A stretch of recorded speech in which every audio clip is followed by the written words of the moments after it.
The U.S. Conference of Mayors winter meeting. It's great to be with all of you where we spent some time honoring the arts. First, I would like to recognize Uber Technologies for their sponsorship of our opening reception the other night. We have with us Leandra Johns of Uber Technologies. Leandra, thank you for your support. You can give them a round of applause. Thank you so much. It's great to see you. Please join me in recognizing Leandra and Uber Technologies. Leandra, come on up. Thank you.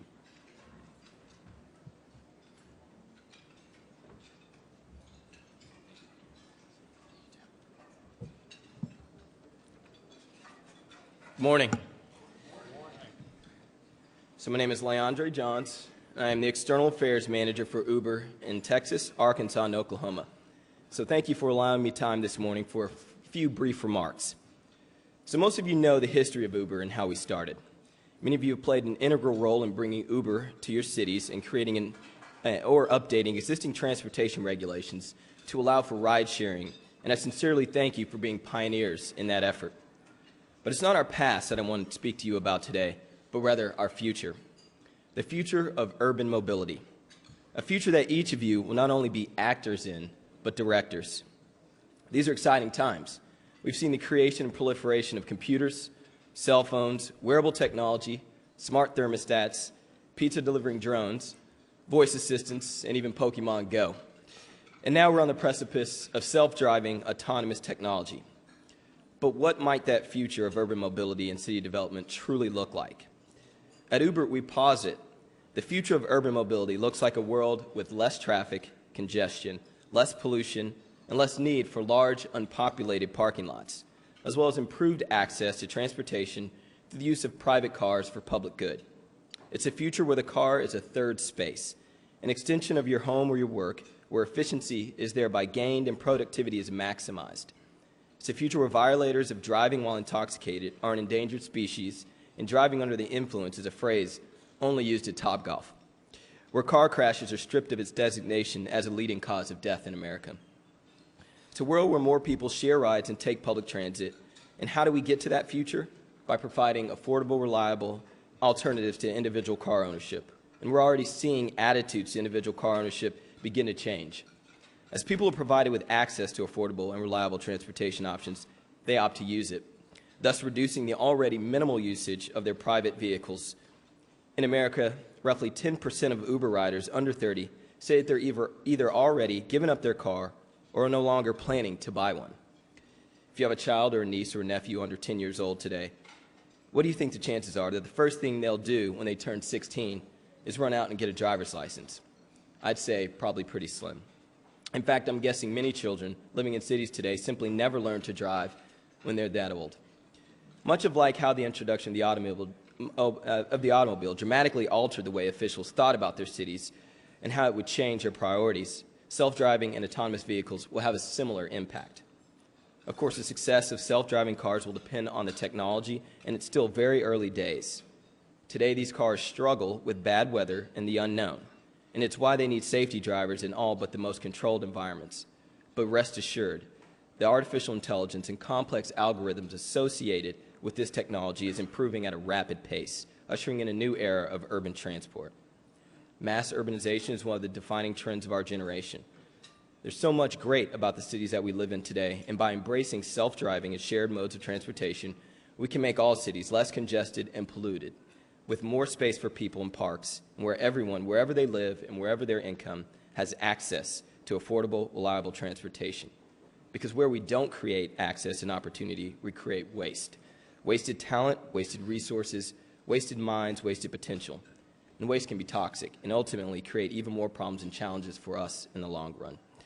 I've worked closely with the mayors in my hometown of Dallas-Fort Worth, Mayor Price and Mayor Rawlings, and have seen the tangible benefits ride-sharing has made to access and opportunity in the region, and I'm excited to see how we can continue to embrace the future. As a company, we continue to look at ways to work with all cities more intimately on traffic planning, urban design, smart initiatives, technology development, data sharing, all in an effort to truly celebrate the cities that we call home and help prepare for a self-driving society.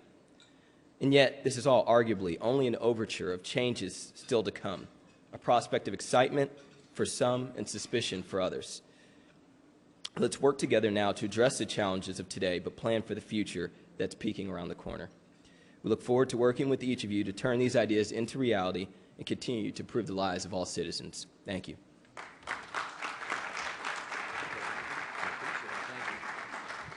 Leandra, thank you so much. Before we start our program, I'm proud to announce the kickoff of the 38th Annual City Livability Awards program. There's an application and guideline booklet on each of your seats. I think this is what it looks like. You got one of these? You can take the flowers if there's a sticker on you. No, I'm just kidding.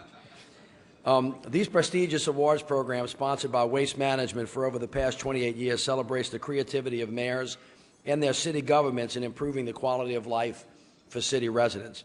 This year, we've streamlined the 2017 application process for both efficiency and ease of participation. Cities can now submit their applications online, and the two-step process has been reduced to a more efficient one-step submission. These modifications are going to help minimize the paper waste and positively impact our members by reducing the time and resources needed for the submission process. That means it's quicker and you got a better chance. This program is a great way to promote local best practices and challenges us to pursue recognition for innovation in our cities. So I want to highly encourage each of you to apply and send in your successful programs. The deadline is Friday, March 10th. Not March 11th, March 10th. Don't call and say, can you give me a break? They said they're going to be tough on that. Today is the day that we join our good partners, America for the Arts, to honor our public leadership in the arts. I know that for each of you, art inspires, and the people who we're honoring today have shown exemplary leadership in the arts. So to help us kick things off, I'm going to call upon our CEO and Executive Director, Tom Cochran, who's been a real champion. Tom?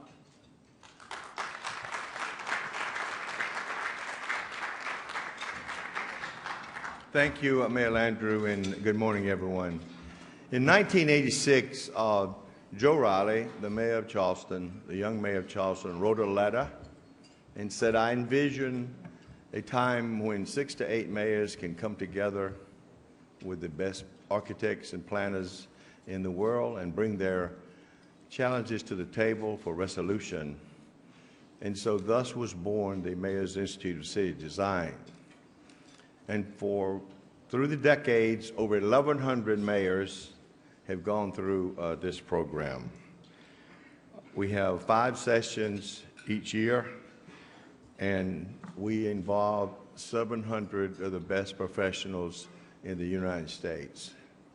This year, we're so pleased to let you know, and we want to thank Jane Chu for her leadership, that the National Endowment for the Arts says that we must go forward with this program, and the United States Conference of Mayors will be the sole sponsor, and we look forward to us continuing.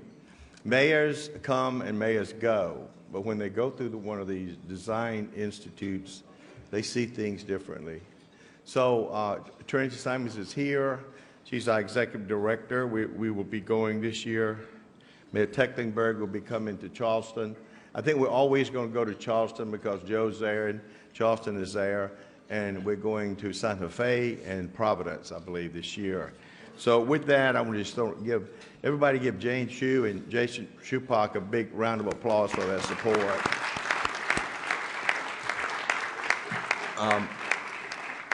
The American for the Arts, Mayor Landrieu, is probably the partnership between the Conference of Mayors, and there's just no daylight. I mean, we're completely unified and have been since inception. And this past year, we were at the Iowa State Fair with Mr. Trump and Mrs. Clinton and all of them, and Bernie. And we held, with Mayor County's leadership, push the arts forward to all the candidates, and we have been doing that through the year. And, you know, we now have a new administration, a new Congress, and Bob and Nina Oslutin-Selly is here. And here's the four things that we united on. One is that we believe that there should be $1 per capita contribution for arts in America from the federal government. That would put us at $325 million. The other thing that we have continued to say is that tourism and arts is very important to the nation, and we have sponsored for many, many years. Manny Diaz was the original sponsor. There should be a cabinet-level post.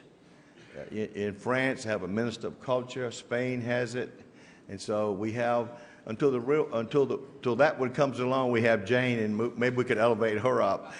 Seriously, but so we are continuing to talk to the administration, every administration, and we know that our president-elect certainly understands what tourism is because he has hotels. So maybe we can talk to him and get something going. We also we've got to watch the tax bill and make sure that the deductions for charitable nonprofit arts programs is left on the table, solid, intact. And then we've had a lot of discussions about math and engineering for education, called a STEM program, and we're saying it should be STEAM, and it should be one for the arts and education throughout the nation. So those 4 issues we will continue to fight for and protect. And I just want to, this time, I think I'm supposed to bring up Bob Lynch, Mr. Mayor Landrieu, is that correct? So it says Tom will introduce Bob Lynch. So, Bob, come up, please. And again, thank you so much for your leadership.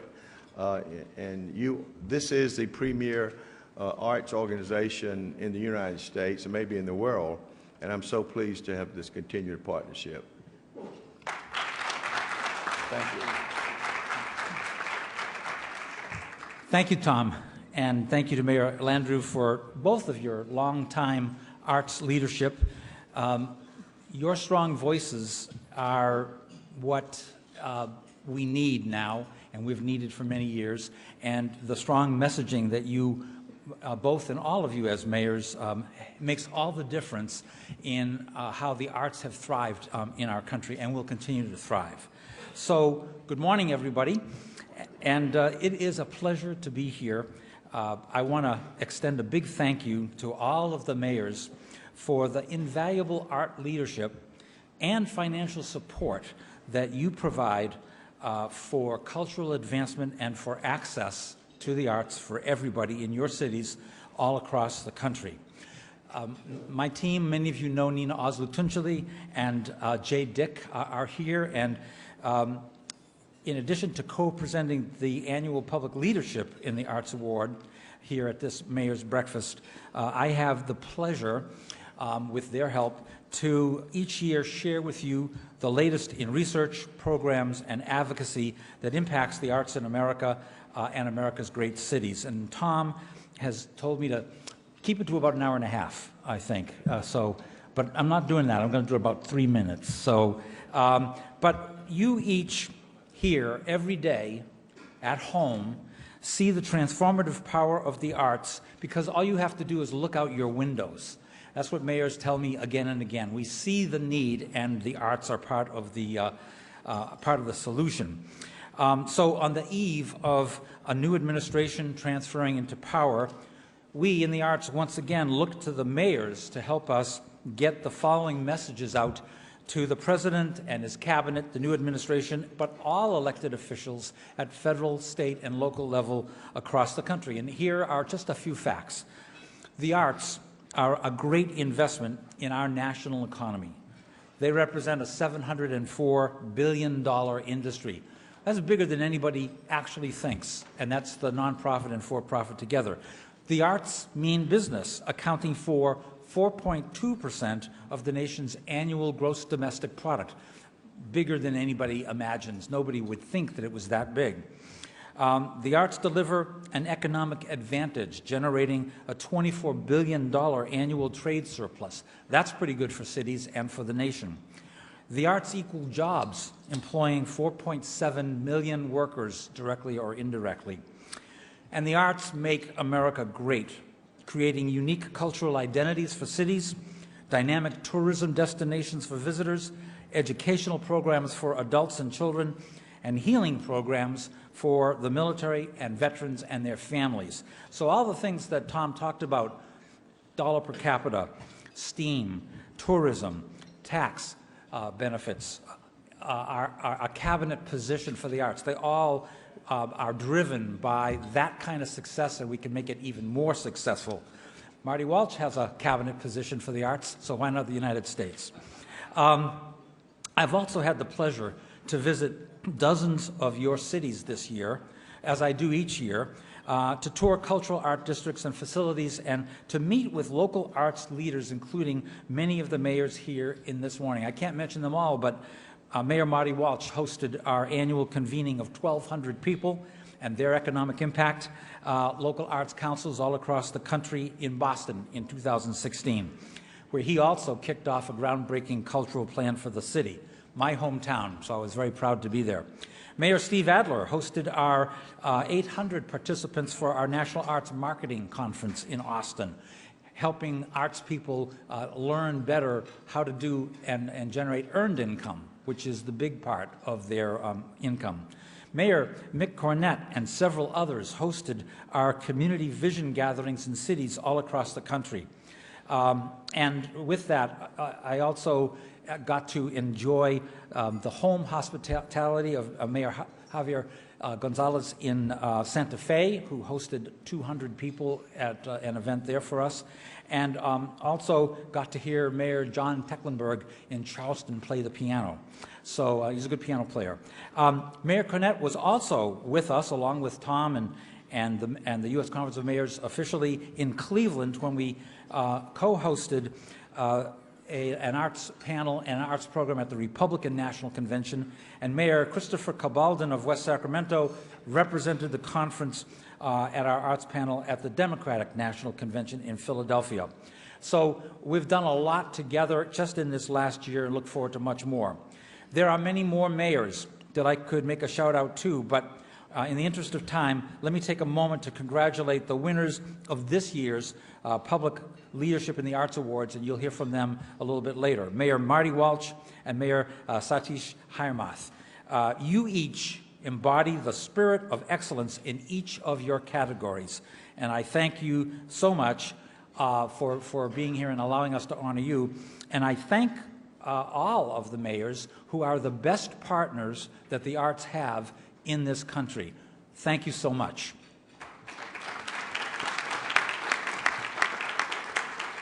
So this year, the Conference of Mayors and Americans for the Arts decided to give a special recognition to someone who has been a tireless leader for the arts. Tom mentioned her already, Jane Chu, chairman of the National Endowment for the Arts. In just 2.5 years and counting, she already accomplished so much at the helm of the nation's arts agency. Jane has helped to position the National Endowment for the Arts as a leader in the field of creative placemaking by helping cities and rural towns of every size find, cultivate, and promote their unique cultural identity. Under Jane's leadership, the National Endowment for the Arts has invested considerable funds to create and maintain a satellite account with the Department of Commerce's Bureau of Economic Analysis in order to document the role of the arts in the gross domestic product, those figures that I cited earlier. Jane was also responsible for expanding groundbreaking partnerships with several federal agencies to deliver the arts to broader communities that desperately needed it, including active military, wounded returning soldiers, veterans, and their families. In 2006, the National Endowment for the Arts and the Department of Defense announced the expansion of their Creative Forces program by placing arts therapy programs at the core of patient-centered care at 10 additional sites from the one that was here in Bethesda that are part of the National Intrepid Center of Excellence. This makes a huge difference, and you can see it when you visit these returning military folk. The deeper focus on serving the military community led Congress and the White House to improve a much-needed budget increase for the NEA, its first since 2011. Jane also oversaw the NEA's establishment of a cooperative agreement for the United States Conference of Mayors to continue carrying out all aspects of the Mayor's Institute on City Design, which you heard about earlier, in order to ensure that you, the mayors across the country, have the tools you need to build beautiful cities. And during her tenure, Jane oversaw the 50th anniversary of the NEA and the receipt of a Tony Award, and the honor of the NEA being voted top place to work among small federal agencies. So she's a musician. You don't know about that. She's a philanthropy scholar. She is a highly successful manager and fundraiser. She is a visionary, and she's a really great person. So please join me in presenting National Endowment for the Arts Chairman Jane Chu with a special recognition award for her outstanding public service to the arts from Americans for the Arts and the United States Conference of Mayors.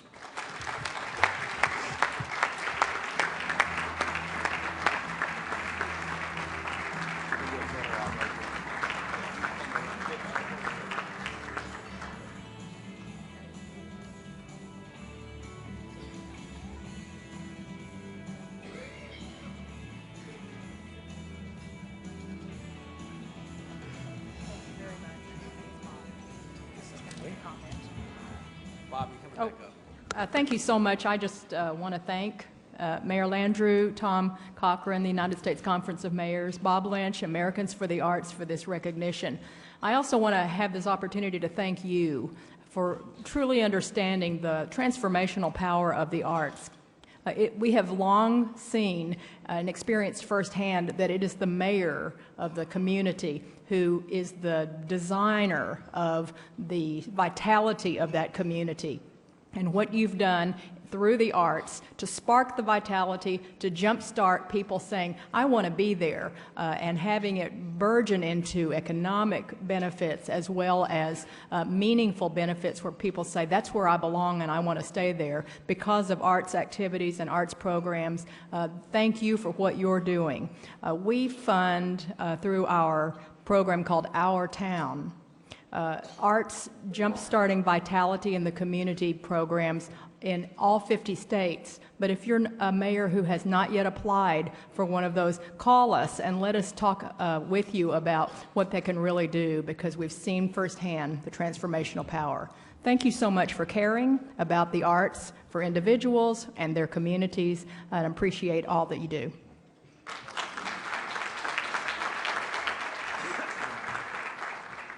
Thank you, Jane. So before we begin with the presentation of the Public Leadership in the Arts Awards, I would like to introduce, it's a real pleasure, our artist performer today, Bobby Hill. And Bobby Hill is here accompanied today by his father, Jerry. He is a, okay? There's the dad. He's 15 years old, Bobby. He was dubbed the voice of an angel by Mark Wahlberg following an impromptu and nationally televised a cappella solo performance for Pope Francis during his visit to Philadelphia in 2015. Few people can say, I played the Pope, but he can do it. A proud member since age 7 of the Keystone State Boy Choir, Bobby has since been named one of Ebony Magazine's Power 100 for 2015, opening for their 70th anniversary gala. Bobby performed a lead role in Opera Saratoga's groundbreaking premiere of The Long Walk in July 2015, and he lit up the stage this summer at San Luis Obispo's 46th annual classical music festival Mosaic with 3 curtain call ovation performance of Gustav Mahler's 4th Symphony. Look for his Christmas album. It got rave reviews, and I said, well, how would people find out about it? He said, www.bobbyhill.com. So good merchandising there as well. Bobby hopes one day to headline at the Metropolitan Opera and on Broadway, and to enjoy a long, multifaceted career in the arts, and we all wish that for him too. He already accomplished another big dream this summer when Bobby opened the Democratic National Convention in Philadelphia with a stirring rendition of the national anthem, and I'm pleased to say that he'll be doing the same for all of you this morning. Please welcome Bobby Hill.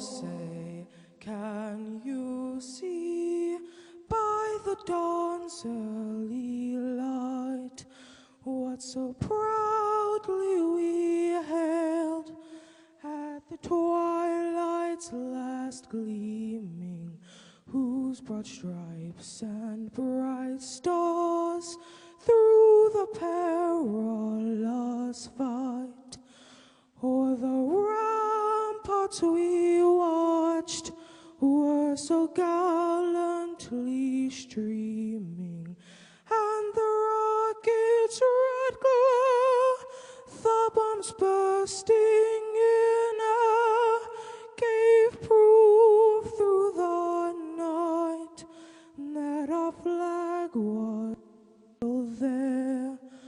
Oh, say does that star-spangled banner yet wave o'er the land of the free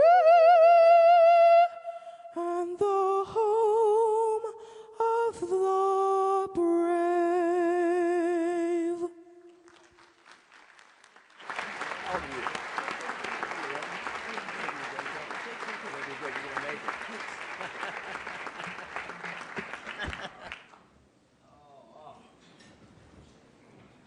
Like in New Orleans, they say, baby boy. Bobby, let me tell you something. The reason I applauded for your daddy is because he drags you all over the place so you can sing for everybody else. So you better give him a big kiss. You're not too old. You're 15 years old. You can still kiss your daddy. I just want to tell you something. I wanted to be a singer, and I got stuck with just being a mayor. So you got a long way to go. You remember us when you get famous, okay? It's great to hear that. That's a beautiful thing. And now I want to call up Burnsville Mayor Elizabeth Kautz, a past honoree, to present our first award of the day. Thank you.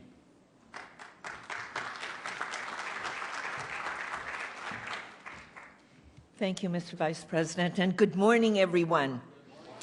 It's a great day to be at the U.S. Conference of Mayors at this awards dinner, and it's good to see all of you early here this morning.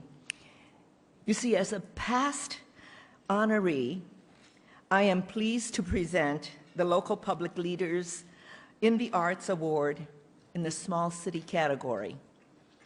Oro Valley Mayor Satish Hiremath has made a significant impact on the arts in his community. Now in his second term, the mayor has built a community that is rooted in the cultural diversity of its citizens and the arts. In 1997, he played a central role in the establishment and growth of the Greater Oro Valley Arts Council.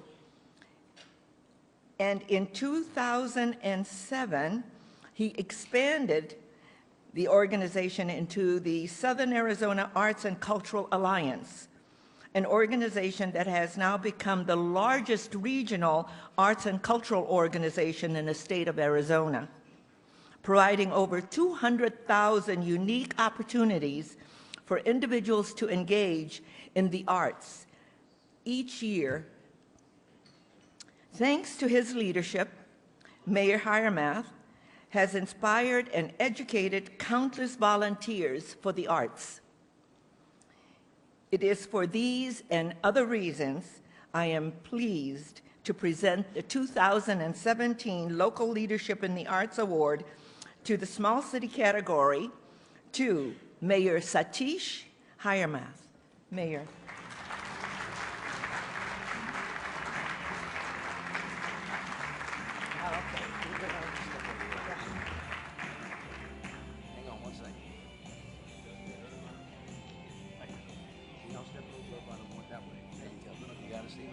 Okay. We're good. Perfect.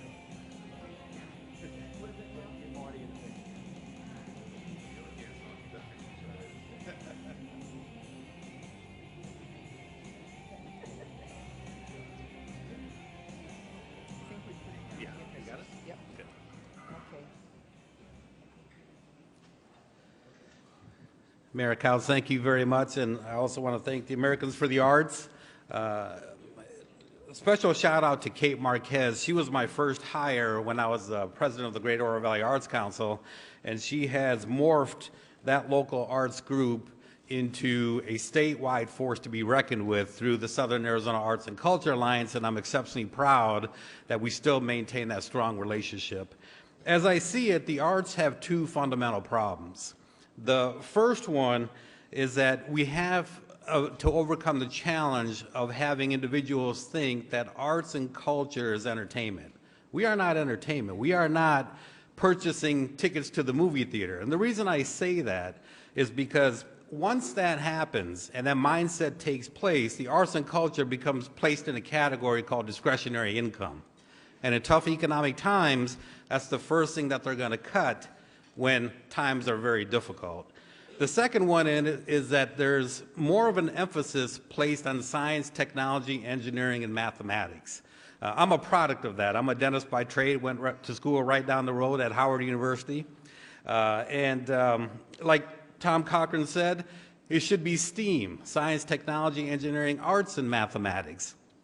And it has been said that those categories, the STEM sciences, feed the mind. Well, I would challenge people to let them know that while those subjects may feed the mind, it's arts and culture that feeds the soul. And the same can be said about communities. You know, we always, as elected officials, focus on the infrastructure, the roads, the public safety, parks and recreation. While those may provide the framework of a community, it's the arts component that provides the soul of a community. I am exceptionally humbled to share the stage with June, Mayor Marty Walsh, Governor Cuomo, Mayor Kautz, Mayor Landrieu. I am humbled beyond words, and I would say just one thing as I close my remarks. For not only the individuals in this room, but also across the nation.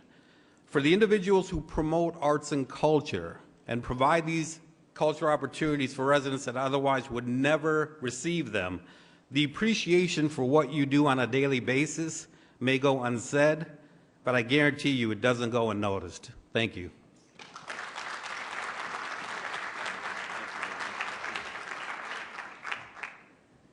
It is now my great pleasure to present the next award to my buddy, Marty Walsh. When Marty ran for office in 2013, he outlined a vision in which arts would have a true partner and advocate in City Hall. Now, following his election, he began to deliver on that promise. And he did it by doing two really important things. He increased the budget, and then he elevated arts to a cabinet-level position for both arts and culture. Now, in our business, this is talking the talk and then walking the walk. In other words, he elevated it and gave it what it needed to succeed. In 2015, Marty Walsh launched Boston's cultural planning process, which calls for increased support for the arts and artists, and created a sustainable arts ecosystem in Boston. He recently established an artist in residence program within city government, where artists are placed within city departments, including the police department and neighborhood development. The mayor recently funded an expansion of this program into 10 residences at the Boston Centers for Youth and Families. This bold experiment has gained national attention. For these and many other achievements, I am overjoyed and honored to present the 2017 Public Leadership in the Arts Award to my good buddy, Boston Mayor Marty Walsh.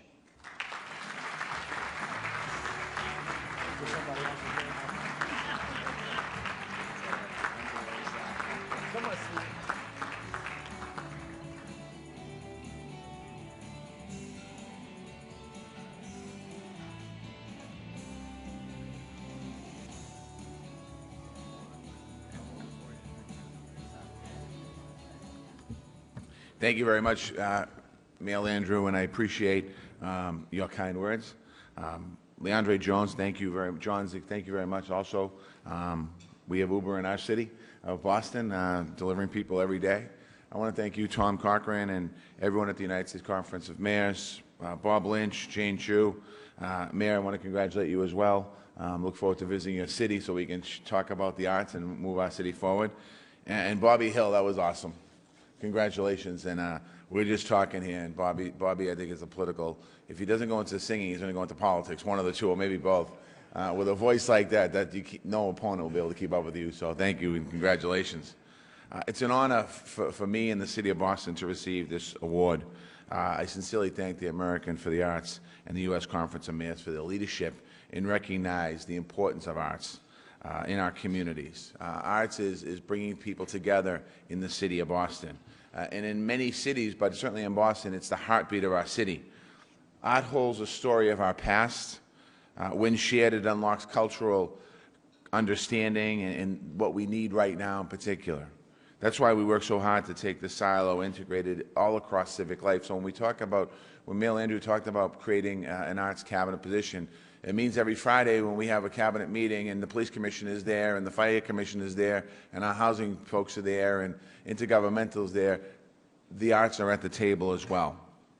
In Boston, all races, cultures, income levels are very involved in our arts.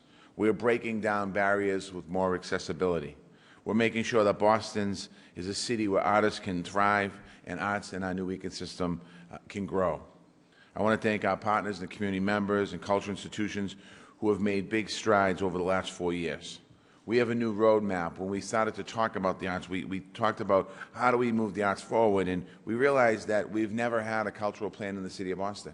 So we embarked on what's called a cultural plan, and thousands of Bostonians from all over different corners of the city came together, and we created a document called Boston Creates. That's a guide for where we want to go in the future. Some of that in our guide, what we've talked about in Boston Creates, it was made up of residents and artists and business leaders and foundations and making efforts to make sure that culture is a priority in the city of Boston. It collaborates across all different sectors of our city, and something that's important. We asked artists what would they like to see Boston to make Boston more livable. We asked them for advice. They came back with, we want to expand Acoustic on Main. Acoustic on Main is a pilot program where we allowed small local performers to perform in restaurants without having to go through different licenses and getting permits and going through all that tedious stuff that a lot of stuff as mayors we have to do. We're able to eliminate that and have acoustics on Main permanently. We're increasing housing availability for low-income artists. Our artists were in the South Boston area, the Four-Point Channel area of the city of Boston. It's going through an economic boom. Many of our artists lived in those neighborhoods, and they got pushed out because of large-scale development. We're working to find more housing for our artists. We funded an artist-in-residence director to help artists with permitting and licensing and housing and so much more so they can continue to be creative, but also have assistance by the city. We also, Mitch talked a little bit about this, the Artist-in-Residence program. The Artist-in-Residence program is integrating arts into those different areas, whether it's the police department, public works, Boston Center for Youth and Families, and so much more. It's important because it should also represent who we are. We have built up tremendous momentum in the city, and we're just getting started. I'm excited to see so many other cities in our region and throughout the nation finding creative ways to support arts and culture in their communities. Tom mentioned this a minute ago, talked about other countries having a cabinet-level position for the arts in their cabinet, other countries. Any of us that travel, as is our duty as mayor, when you go around, ask the countries that you go to, ask them about arts and culture. And almost every single one of them will talk about the strength of the arts and culture in their countries that builds into their economic success. And I think that that's something that we have to do. If we're not going to get at a national level, we have to do this at a local level to push towards the top to show the impact of it. I'm honored for this recognition. On behalf of the City of Boston, I'd like to thank you for it.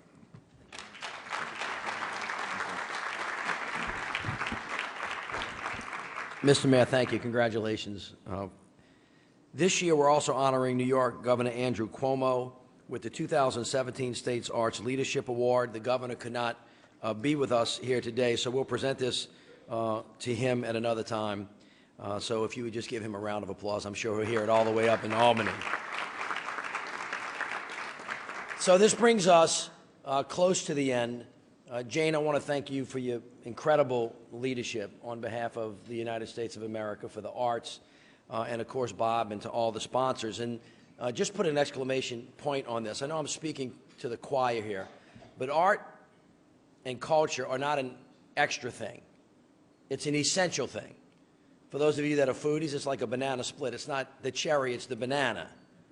And it's incredible to think about art as not just something that's an extra, that's an add-on, that's a front-of-the-house issue. Art creates jobs. Art creates safety. Art creates intelligence. Art makes all of us better. Steve Jobs understood this really, really well when he was designing things, because function and design are not separate things. They go hand in hand. And all of us know that at the end of the day, culture also means jobs. And so I want to thank all of you for your great advocacy for the arts and the things that you do. Mayors, thank you for leading this transformation across the country. Our great country is going to be better for it. So thank you very much. This concludes this morning's breakfast, and we'll continue with the rest of the meeting agenda. We are adjourned. Thank you.